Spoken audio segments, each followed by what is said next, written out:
Olá, amigos internautas, telespectadores, Shalom Aleichem, paz seja convosco. Eu sou o Rav Shai e este é o programa Or Teshuvah, Luz para o Retorno. Retorno ao quê? Às raízes judaicas do primeiro século da Era Comum. Obrigado por você se juntar a nós nesse programa.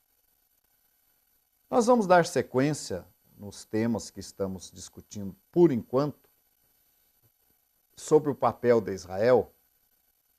A gente dizia no último programa que Israel nunca deixou de ser a nação sacerdotal, tal qual Deus havia prometido ali para o pai Abraão. Israel nunca deixou de ser a nação sacerdotal e mesmo hoje, através da congregação que segue os passos de Yeshua nos mesmos ensinamentos do primeiro século, isso é muito importante, continuamos preservando a nação de Israel como nação sacerdotal. Nós podemos entender que hoje o povo de Israel, que crê na figura de Yeshua, do Yeshua judeu, como o Messias, continua o seu papel sacerdotal. Nós temos aí hoje a Torá, nós temos aí hoje as tradições do nosso povo, nós temos hoje as músicas, enfim, muita coisa que o nosso povo tem preservado, graças a Deus, por meio da sua existência até hoje. E, por outro lado, nós temos também aquela parte que acredita na figura de Yeshua como Messias, que tem também o papel, nós até costumamos dizer que são as duas testemunhas. Moisés, representando o nosso povo de Israel, preservando a Torá, os costumes, as práticas do nosso povo, e Elias na responsabilidade da pregação, de profetizar para as nações, de falar do reino, falar dos acontecimentos vindouros. Então, na verdade, o que aconteceu? Israel nunca deixa de ser a nação sacerdotal.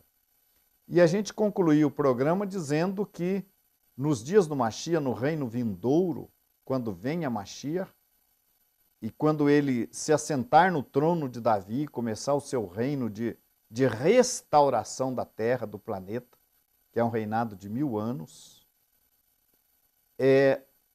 o remanescente do povo de Israel, que sobreviverem aí à angústia de Jacó, porque não haverá,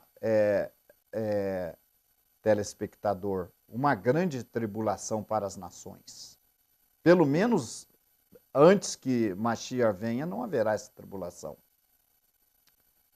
Mas haverá para o povo judeu, sim, a angústia de Jacó, que se dará também em questão de que as nações vão sitiar Jerusalém. Apocalipse fala, o livro das Revelações fala do Har-Megidon, ou do Armagedon, do lugar chamado Megidon, ou Megido, onde as nações se reunirão ali, os exércitos das nações, e dali descerão para atacar Jerusalém. Ou melhor, para destruir o nosso povo em Jerusalém. Então, esse será um tempo de angústia para o nosso povo, que a profecia fala da angústia de Jacó. Mas não haverá grande tribulação para as nações.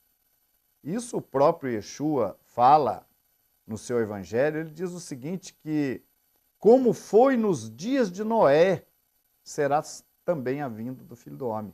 Comiam, bebiam, casavam, davam-se casamento, ou seja, viviam uma vida normal. Nos dias de Noé ninguém estava preocupado que viria um grande dilúvio, uma grande catástrofe sobre a terra. Ninguém estava preocupado com isso. E assim será também, de acordo com as palavras de Yeshua, a vinda do Filho do Homem. Não é? Um será levado, outro deixado, e aí é um outro detalhe, né? O levado não é o salvo, o levado é o que é destruído, que é o que foi levado pelas águas do dilúvio. e o salvo é o que fica, é o que sobrevive, é o que é transformado, né, na vinda de Mashiach. Então, o que acontece? Eu falava que sobre o nosso povo haverá tribulação. Agora, obviamente, que depois que começar a batalha do Armagedon, aí haverá sim uma grande tribulação para todas as nações, porque haverá uma grande destruição na face da terra. Pedro, Quefas, Rachalia, fala que os elementos ardendo se fundirão. Então haverá uma grande destruição na face da terra, mas não para destruir o planeta, mas é um juízo de Deus sobre as nações da terra. Mas tanto haverá um remanescente das nações, de cada nação, como haverá também um remanescente do nosso povo de Israel. E esse remanescente do nosso povo de Israel é que vai ensinar a Torá para as nações. Se vocês quiserem dar uma olhada aí no livro de Isaías, eu gosto sempre de mostrar, no Isaías capítulo 2, nós vamos encontrar aí um tema muito comentado, né, no nosso povo, entre o nosso povo. Cada Shabat, no momento em que a Torá, o Sefer Torá, é retirado da arca, e nós fazemos então o cortejo ou a chamada procissão da Torá, nós cantamos a canção Kimit Sion Tetse Torá, que significa porque de Sião sairá a lei. Isaías fala isso.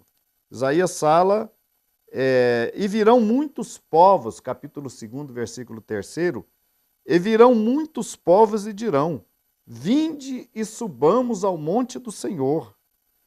No cume dos montes, vinde e subamos ao monte do Senhor, à casa do Deus de Jacó, para que nos ensine o que concerne aos seus caminhos. Veja bem, e andemos nas suas veredas, porque de Sião sairá a lei, a Torá, e de Jerusalém a palavra do Eterno.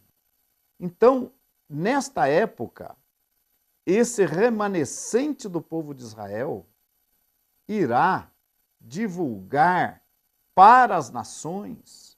As nações estarão perdidas porque estarão em meio a uma grande destruição, a uma grande catástrofe que seguiu o Armagedon.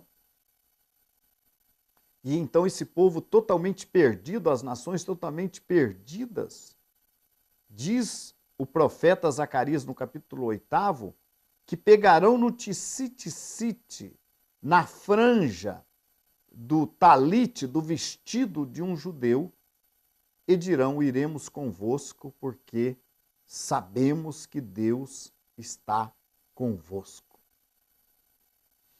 Então eu pergunto, por que nesse reino vindouro, depois que Mashiach estiver assentado no seu trono em Jerusalém, por que os judeus ensinarão a Torá? Não é verdade? E por que a Torá? Não é dito hoje que a Torá, que a lei foi abolida? E por que ela será ensinada no reino vindouro? Se ela foi abolida. Se foi uma boa coisa, como as pessoas dizem, que não tenha que se cumprir Torá hoje, se isso é uma coisa acertada, uma coisa correta, por que no reino messiânico a Torá será ensinada? E o texto é claro, o texto fala que mit Sion tetse Torá, porque de Sião sairá a lei. As nações aprenderão.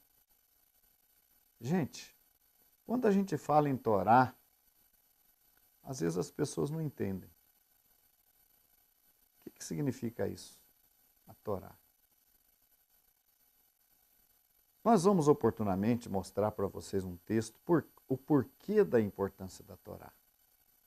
Mas eu vou adiantar para vocês. Deus ordenou que a cada 7 anos fosse lida a lei para o povo. A cada 7 anos. Inclusive, esta é uma das razões porque nós e todas as sinagogas do mundo inteiro, todo sábado ou toda semana, estuda uma porção da Torá, uma parte da Torá. A Torá, ou o Pentateuco, de Gênesis a Deuteronômio, é dividido em 54 porções. Cada porção dessa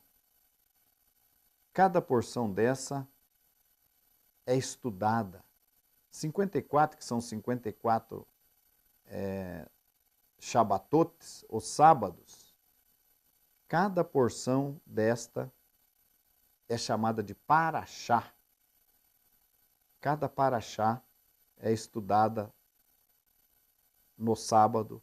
A mesma Parashá em todas as sinagogas do mundo inteiro. Então, são partes da Torá, 2, 3, 4 ou mais capítulos da Torá, que são estudados a cada semana e a cada sábado nas sinagogas. Mas por quê? Então eu falava que Deus diz lá que a cada 7 anos a Torá deveria ser lida ao povo, aos homens, mulheres, crianças e até aos estrangeiros que vivessem no meio do nosso povo. A Torá deveria ser lida. Para quê? Então veja bem, 4 coisas importantes. Nós vamos comentar mais em programas vindouros. Primeiro, para que ouçam. Segundo, para que aprendam. Terceiro, para que temam. E quarto, para que obedeçam a Torá. São 4 passos. Ouvir, aprender, temer e obedecer. Quando nós fazemos essas 4 coisas, nós temos o conhecimento de Deus. Nós adquirimos o conhecimento da vontade de Deus. E nós estamos, então, aptos para fazer a vontade de Deus, quando conhecemos a Torá. Então, esta é a razão pela qual, no reino do Mashiach, quando Mashiach venha, estabeleça o seu reino na terra, esse remanescente do povo judeu se encarregará de ensinar a Torá, ensinar as nações, para que elas aprendam, temam e obedeçam ao Eterno. E assim conheçam a Deus. E assim possam verdadeiramente servir a Deus. Não é possível uma pessoa, veja bem o que eu vou dizer, não é possível uma pessoa dizer que segue a Deus, que serve a Deus, sem que ele tenha o temor e a obediência à Torá. Ele não conhece a Deus. E se ele não tem o conhecimento, como é que ele vai servir a Deus? E aí vem o aprendizado da Torá. Então é por isso que Deus requer que no reino vindouro as nações aprendam a Torá. Então a Torá não era para ser desprezada durante esse tempo, era para ser obedecida. Continue conosco.